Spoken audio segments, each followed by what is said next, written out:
capítulo 1. As causas sociais do julgamento.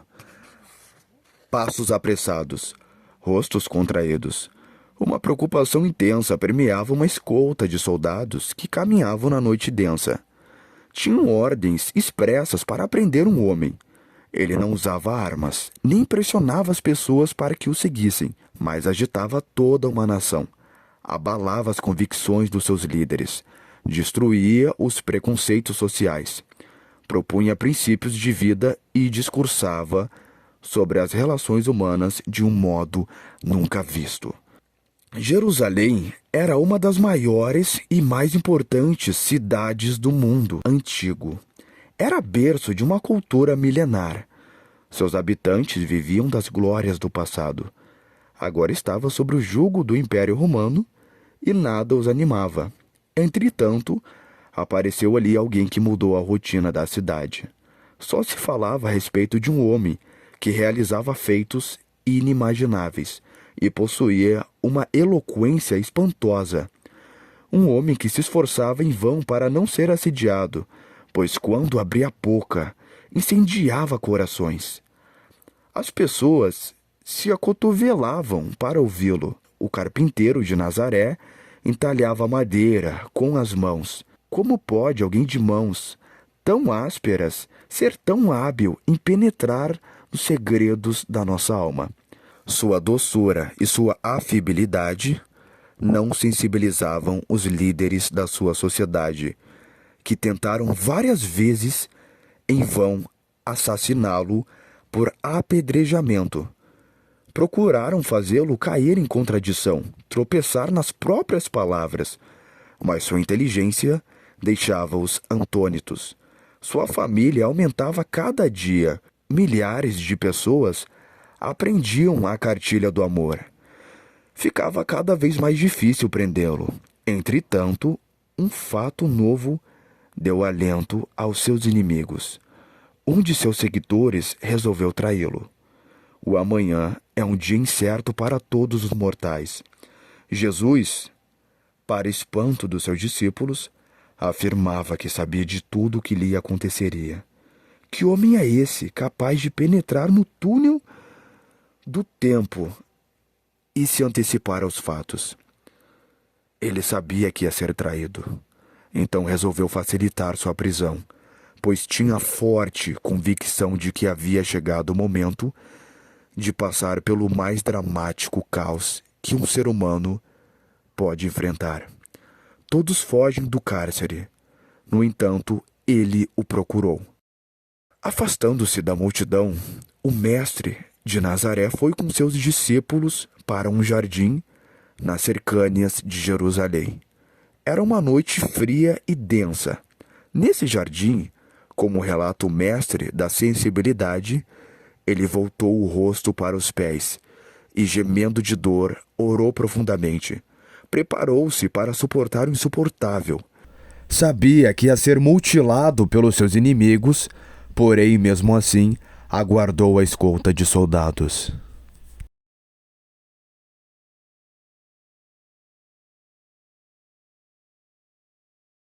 Jesus ficou irremediavelmente famoso.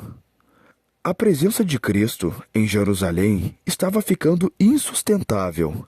Pessoas acorriam de todos os cantos e cidades próximas para vê-lo.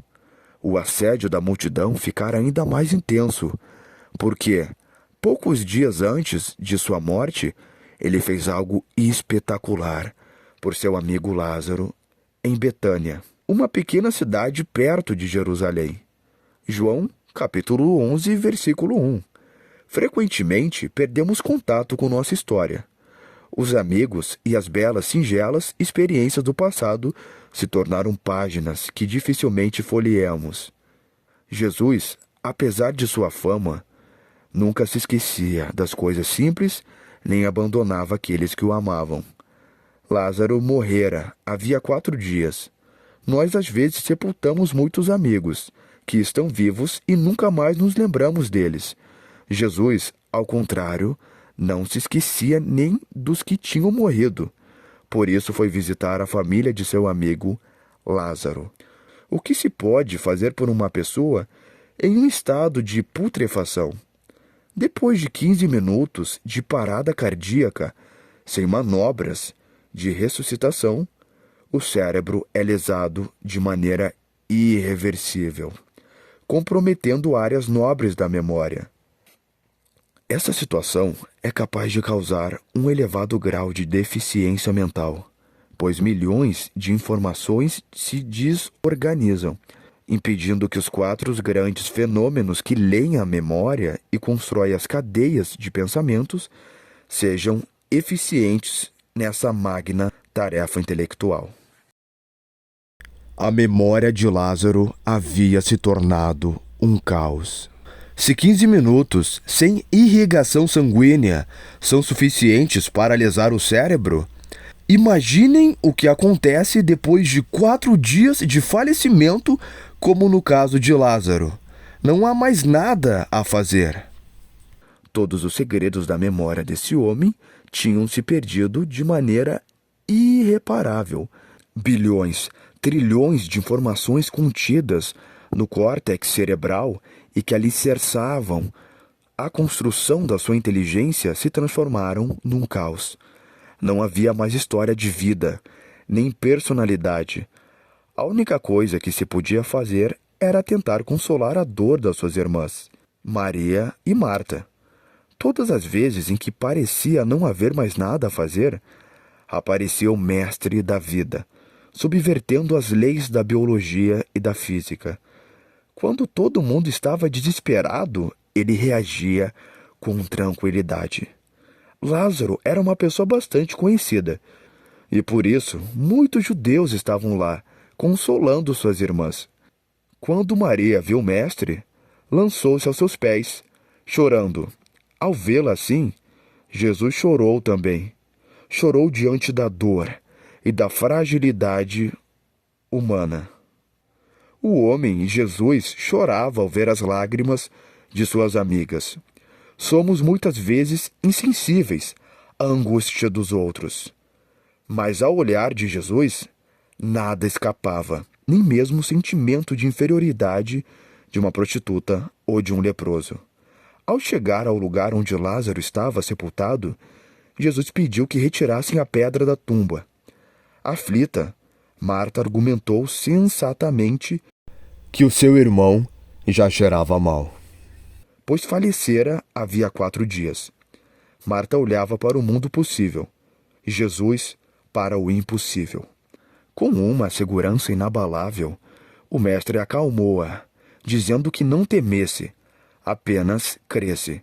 Retirada a pedra, ele se aproximou sem se importar com o espanto das pessoas, manifestando o poder incompreensível de quem está acima das leis da ciência. Ordenou que Lázaro saísse do túmulo. Para a perplexidade de todos, um homem envolto em ataduras obedeceu à ordem e veio imediatamente ao encontro de Jesus. Bilhões de células nervosas ganharam vida. Os arranjos físico-químicos que ordenaram as informações no córtex cerebral se reorganizaram. O sistema vascular se recompôs. Os órgãos foram restaurados, o coração voltou a pulsar e a vida recomeçou a fluir em todos os sistemas daquele cadáver. Nunca na história, até os dias de hoje, uma pessoa clinicamente morta, cujo coração parou de bombear o sangue há vários dias, recuperou a vida, a memória, a identidade e a capacidade de pensar, como no caso de Lázaro. Jesus era verdadeiramente um homem, mas concentrava dentro de si a vida do Criador. Para ele não havia morte, tudo que ele tocava ganhava vida. Que homem é esse que faz coisas que nem em seus extremos delírios a medicina sonha em realizar? Retirando a pedra. Há uma consideração a fazer nessa passagem. Jesus realizou um dos maiores milagres da história. Contudo, antes de fazê-lo, pediu que os homens retirassem a pedra da tumba. Se tinha poder para ressuscitar alguém, por que não usou esse poder para remover a pedra? Porque é necessário primeiro tirar a pedra do nosso medo, da nossa insegurança e do nosso desespero para que Jesus possa intervir. Sem a fé do ser humano, sem a sua cooperação, Jesus Cristo raramente age. Para ele, o maior milagre não é a cura sobrenatural de um corpo doente, mas a superação do medo, da infelicidade e da ansiedade de uma alma doente. Por vontade do Mestre de Nazaré, seu amigo Lázaro saiu do caos cerebral para a plena sanidade. A partir daí, a fama de Jesus, que já era enorme, tornou-se irrefreável. Os líderes judeus que haviam tentado matá-lo, sem êxito, procuravam em vão conter a admiração que ele suscitava. Desanimados, diziam uns para os outros: "Vede, nada conseguis. Todos vão atrás dele." João, capítulo 12, versículo 19. Ou os líderes judeus o eliminavam ou se rendiam a ele. Os motivos que levaram Jesus ao julgamento. O comportamento do mestre de Nazaré não agradava àqueles que tinham sede de poder e amavam o individualismo. Sua postura incomodava até alguns de seus discípulos. Eles pediram que ele não se ocultasse, que se manifestasse claramente ao mundo. Gostariam de ver a cúpula judaica e a romana se dobrarem diante dele. Desejavam ver o seu mestre no mais alto patamar, acima de todos os homens, para que quando ele estivesse lá, pudessem desfrutar sua posição. Entretanto, o mestre o chocava com seu comportamento. Apesar de tão poderoso, queria ter um mais baixo status social. Embora fosse o mais livre dos seres humanos, almejava ser um escravo da humanidade. Os discípulos não compreendiam como alguém tão grande podia desejar se fazer tão pequeno. Uma única vez aceitou estar acima dos seres humanos. Foi quando, pendurado na cruz, se tornou um espetáculo da vergonha e de dor. Como é possível que uma pessoa capaz de ter todos aos seus pés tenha preferido postrar-se aos pés do mundo? O mestre não conseguia ser ocultado. Jesus era um fenômeno social impossível de ser ocultado. Apesar de levar uma vida simples, sem ostentação, não conseguia ser ignorado. O mestre da vida não apenas era seguido por inúmeras pessoas, como as tocava no território da emoção. Elas se apaixonavam por ele, pessoas ricas e pobres, cultas e ilestradas, que nunca tinham aprendido as lições mais básicas do amor, passaram a admirar e amar um carpinteiro. Muitos mal conseguiam esperar os primeiros raios de sol para sair ao encontro daquele que dera um novo sentido à vida deles. A relação afetiva que Jesus tinha com a multidão era insuportável para os membros da cúpula judaica. Ficavam apavorados com a possibilidade de uma intervenção romana nos movimentos do povo que se organizava em torno do mestre de Nazaré.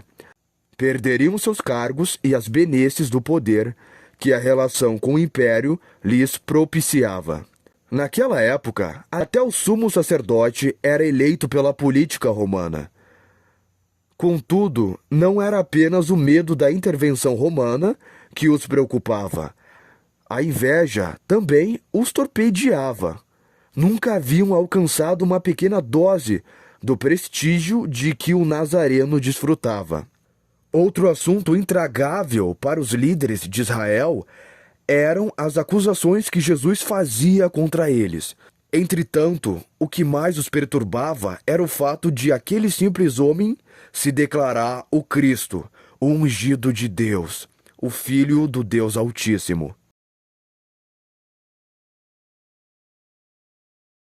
Criticando o falso moralismo dos fariseus. Jesus era um homem corajoso.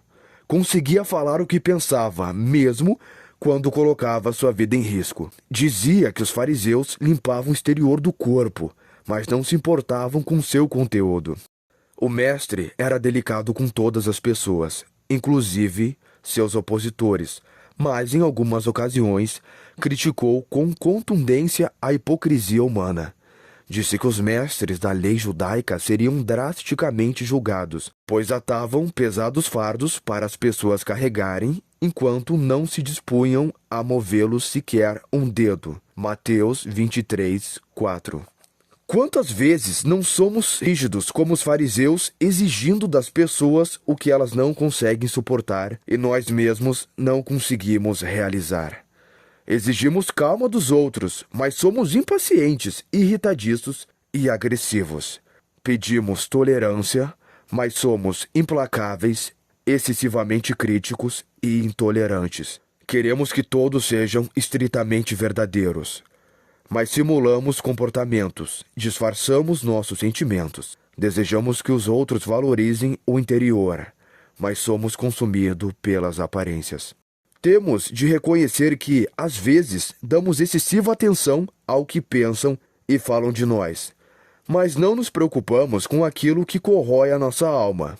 Podemos não prejudicar os outros com nosso farisaísmo, mas nos autodestruímos quando não intervimos em nosso mundo interno. Quando não somos capazes de fazer uma faxina em sentimentos negativos, como a inveja, o ciúme, o ódio, o orgulho, a arrogância e a autopiedade.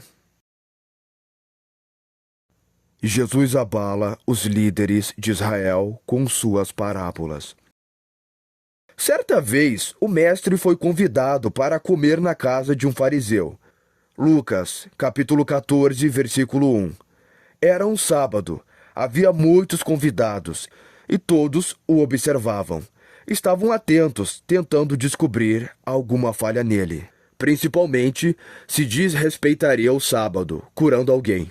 Como sempre acontecia, uma pessoa extremamente doente apareceu. E mais uma vez, Jesus abalou a rigidez dos moralistas. Antes de realizar o milagre, fitou os convidados e perguntou-lhes o que fariam se um filho ou um boi caísse em um poço num sábado. Eles não o socorreriam imediatamente? Ninguém lhe deu resposta. Alguns ficaram calados, outros envergonhados. O mestre da vida aproveitou a ocasião para contar-lhes mais uma parábola que ilustrava a necessidade compulsiva de prestígio e poder social. Falou-lhes que, quando fossem convidados para um casamento, não deveriam procurar sentar-se nos primeiros lugares, para que, vindo o noivo, este não os retirasse dali para dar lugar às pessoas mais importantes. Estimulou-os a procurar o último lugar, para que o anfitrião os convidasse a ocupar um lugar melhor, e assim fossem honrados diante dos demais convivas. Nessa mesma passagem, esse brilhante contador de histórias foi mais longe. Lembrou o individualismo, o egocentrismo e a troca de favores que permeiam o consciente e o inconsciente humano. Abordou um princípio chocante que raramente observado, mesmo por aqueles que se dizem seus mais ardentes seguidores. Lucas, capítulo 14, versículo 12. Pediu-lhes que, quando preparassem um jantar, não convidassem os poderosos, os ricos e os amigos, porque estes tinham como retribuir. Recomendou que eles convidassem os cegos, os coxos, os aleijados e os pobres, que não têm como oferecer qualquer retribuição. Segundo ele, a retribuição seria dada por aquele que vê o que está escondido, pelo autor da vida. Desejava que cuidássemos dos aleijados, não apenas os que têm o corpo mutilado, mas também os que não conseguem caminhar nesta turbulenta existência. Almejava que ajudássemos os cegos, não apenas os que não enxergam com os olhos, mas também os que estão cegos pelo medo, pela dor da depressão, pelas perdas e frustrações. Quem ama as pessoas desprezadas como ele amou? Quem acaricia os humildes e os honra como seres humanos ímpares? Quem emprega seu tempo, sua atenção, sua emoção para aquecer os feridos na alma? Com suas palavras simples e profundas, o mestre interpretou drasticamente não apenas os fariseus, como todos nós. O egoísmo, o orgulho e o individualismo são vírus da alma que nunca morrem. Podemos controlá-los, mas nunca os eliminamos.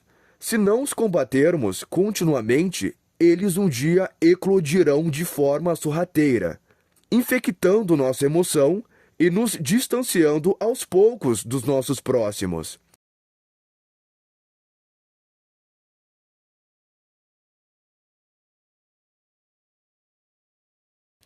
Um amor que valoriza cada ser humano. O mestre se preocupava com todos os que sofriam, gastava tempo procurando aliviar suas dores e resgatar sua autoestima, estimulando-os a não desistir da vida. Desejava ardentemente que ninguém se sentisse inferior diante do desprezo dos outros e das dificuldades sociais. A emoção do mestre era imensurável, ao passo que a dos fariseus era estreita. Se alguém almejasse ser seu discípulo, tinha de alargar os horizontes do seu pequeno mundo e incluir as pessoas. Tinha de se deixar invadir por um amor que o impelisse a cuidar delas. Cristo dizia que os sãos não precisam de médicos. Os fariseus, embora estivessem doentes na alma, se consideravam abastados, plenamente sadios, autossuficientes. Para Jesus, o importante não era a doença do doente, mas o doente da doença. Não importava o quanto as pessoas estavam doentes, o quanto tinham errado ou estavam deprimidas e angustiadas, e sim, até que ponto reconheciam suas próprias misérias emocionais. Os que tinham coragem de admitir que estavam doentes sentiam mais o calor do cuidado do mestre. Já a autossuficiência dos moralistas os impedia de se aquecerem com sua dedicação. Princípios que ultrapassam o sonho de todo humanista. Ninguém estabeleceu princípios humanísticos e elevou a solidariedade a um nível tão alto como o mestre dos mestres da escola da vida. Nem os filósofos que usaram o mundo das ideias para combater frontalmente as injustiças se preocuparam tanto com a dor humana. Nem o mais generoso dos capitalistas, que divide os lucros das suas empresas com seus funcionários e doa parte dos seus bens, foi tão longe no respeito às pessoas menos privilegiadas. Nem mesmo os ideólogos marxistas atingiram patamares tão altos em seus devaneios humanísticos. Jesus criticava contundentemente a falta de humanidade dos fariseus e dos mestres da lei. Opunha-se ao julgamento preconcebido que fazia das pessoas a arrogância com que as tratavam. Sua crítica, porém, longe de ser grosseira, era suave. Ele usava simples e sábias parábolas para incentivá-los a pensar e reciclar os fundamentos de suas existências. Os fariseus lavavam as mãos antes de comer, mas aceitavam que o lixo psicológico entulhasse suas vidas. Eram ousados ao apontar o dedo para os erros dos outros, mas tímidos para reconhecer suas próprias fragilidades.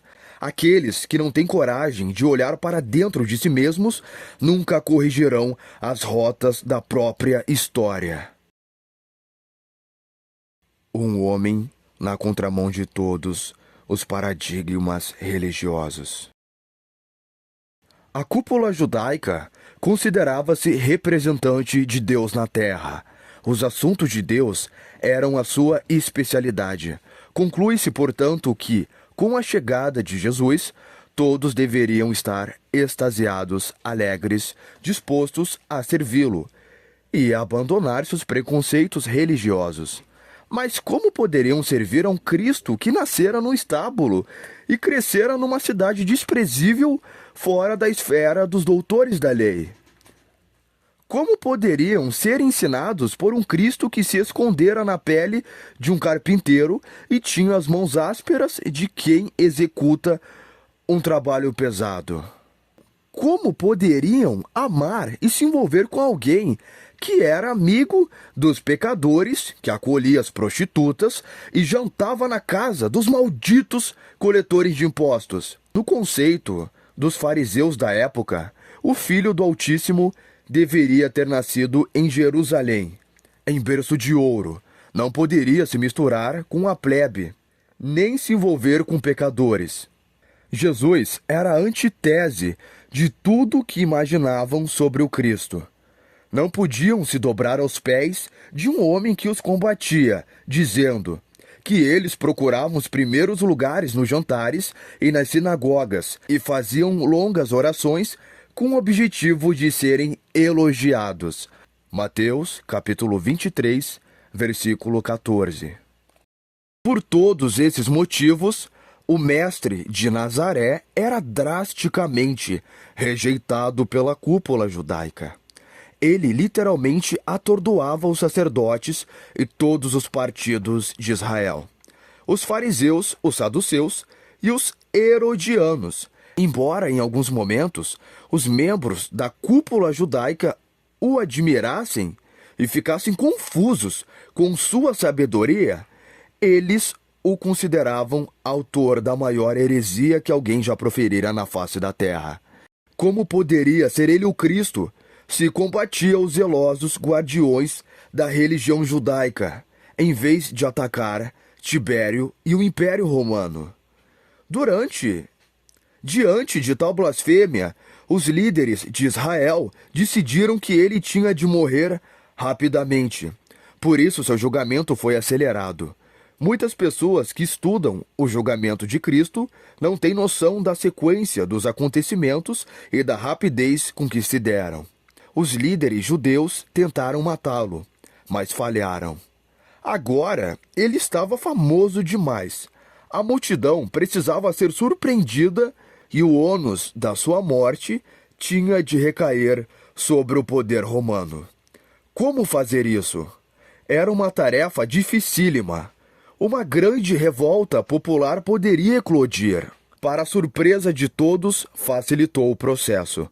Foi ao jardim do Getsêmani se entregar sem qualquer resistência. A cúpula judaica desejava matá-lo, mas jamais imaginara que ele também tinha um desejo ardente de morrer. Como veremos, Jesus não fez nada para se livrar daquele julgamento injusto, humilhante e torturante. Nunca os homens tiveram tanto desejo de matar uma pessoa sem saber que ela mesma estava tão disposta a morrer. Jamais se teve a notícia de um homem tão feliz e sociável que contemplava os lírios do campo e se apresentava como a fonte do prazer humano que desejasse enfrentar a mais humilhante e sofrida travessia para a morte. Sem dúvidas, Jesus teve a personalidade mais interessante e intrigante da história.